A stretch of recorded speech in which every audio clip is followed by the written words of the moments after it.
Preface.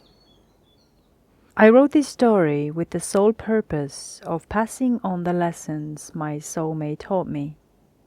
We often read clever quotes and lists of things about what to do and what not to do, but sometimes just hearing about the final outcome is not the only thing that helps us, especially when we are still stuck in the middle, neck deep in mud that threatens to sink us. Sometimes we need to see all the steps, the gradual process to final result and understanding, to even believe there is a light at the end of the tunnel. The realizations are something that often emerge from hardship. Pushed to our limits, we have no other choice than to open our eyes. For myself too, I often find more resonance in other people's stories and examples, not just the definition or brief explanation of any terminology or psychological behavior pattern. So, basically, the story that follows is about soulmates.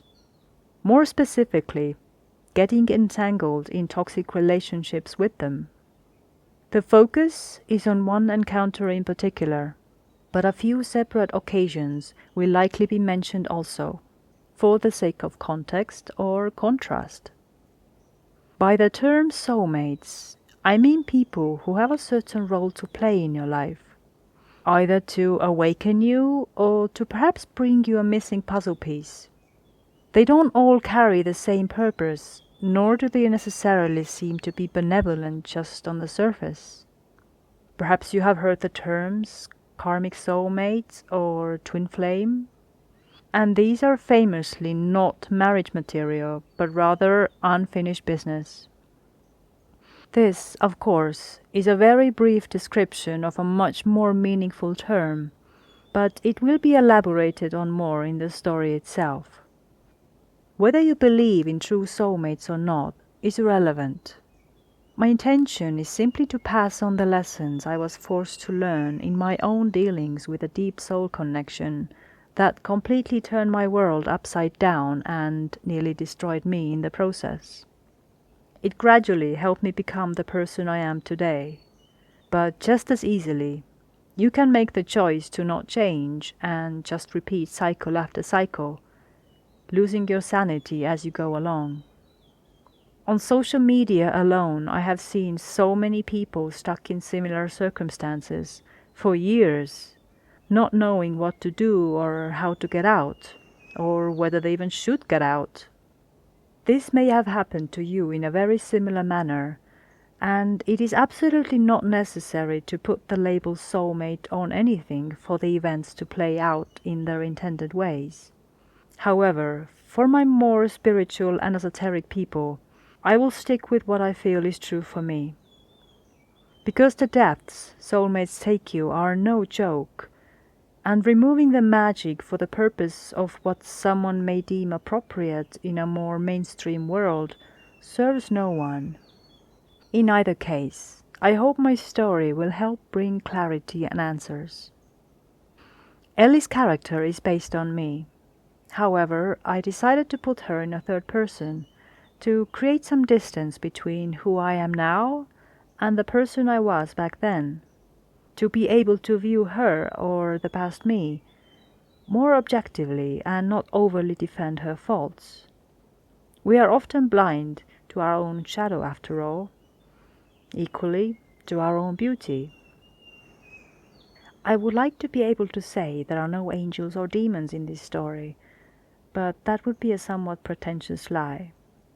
Still, all the participants here are real people in their full color and duality, and I will do my best to describe the events as they happened, as much as I remember them, supported by the original messaging logs.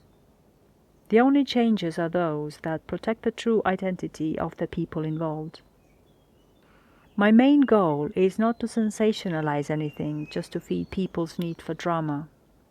Instead, I wanted to convey how hard and challenging the so-called soulmate journey can be, and how rewarding, how curious, synchronous and magical, and how gut-wrenching, disillusioning, and even mind-boggling. Another purpose of this story is to show how much it is about you and not them, even when we feel it is all focused on them, their actions, their goals, their faults. In this world of sky-high egos and people-pleasing, soulmates are one of the universe's way of showing you how much you can discover about yourself when a mirror is shoved before you, one you cannot look away from no matter how hard you try. Not this time, because the mirror is starkly embodied in the person you love with all your heart.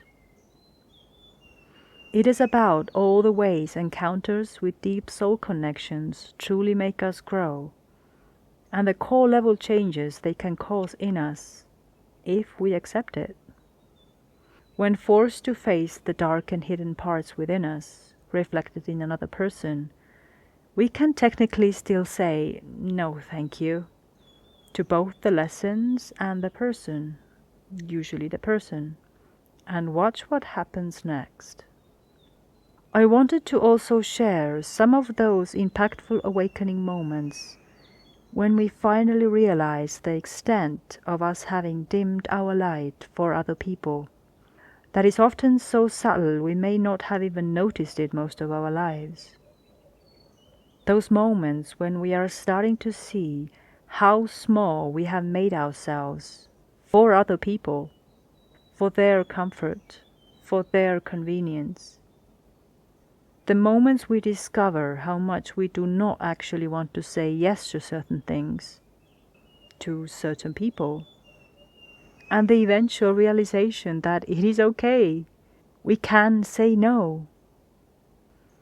The moments we realize we're a high-level bullshit detector, or have become one. This story is meant to bring attention to those moments when we discover that our intuition was always right. It always knew.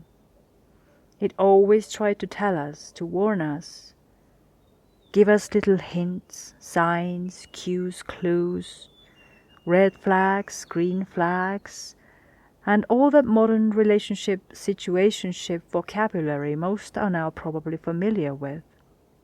Also, no less importantly, to point out how much we shut our eyes tight to the things we don't want to see or believe. How often do we turn a blind eye to everything that we perceive as taking what we really want to keep from us, if we only admitted to ourselves what we truly see? A lot of people, me included, do not always get those answers and lessons from an educational textbook or lecture. Instead, we must go on a journey of discovery, finding our way from illusion to truth by making the same mistakes over and over again, until it is finally etched so deep in our brains that fire burns. It is a path not for the faint-hearted or the impatient ones, because it requires going through layers of disappointments and disillusionment that finally lead to full clarity and deep understanding. As long as you remain open and able to change perspective, or even whole belief systems, like any other awakening really. Why then do we learn so slowly? Why do we keep hurting ourselves? And why do we ignore our intuition? I've heard it say that humans are the only species on this planet with the ability to learn from others' experiences or mistakes, and at the same time, the most reluctant to do so. I truly hope me sharing this story helps a few of us to learn quicker, to make better choices for ourselves, to make the right decisions sooner. The real work, one that most people want to look away from, is hard, very hard, because there is no magical pill for it. It takes time. So we choose to look away and sweep everything under the rug until we no longer can. I keep being reminded of the Tony Robbins quote that says, "Change happens when the pain of staying the same is greater than the pain of change." One day, the universe will pull off the carpet from everything we have been not wanting to see, or have someone do it for us. Usually soulmates, and we turn our focus onto the person who we think is to blame for our pain. But what about all those moments we put ourselves in a cage and hand someone else the key? What is our part in all this? Let's find out.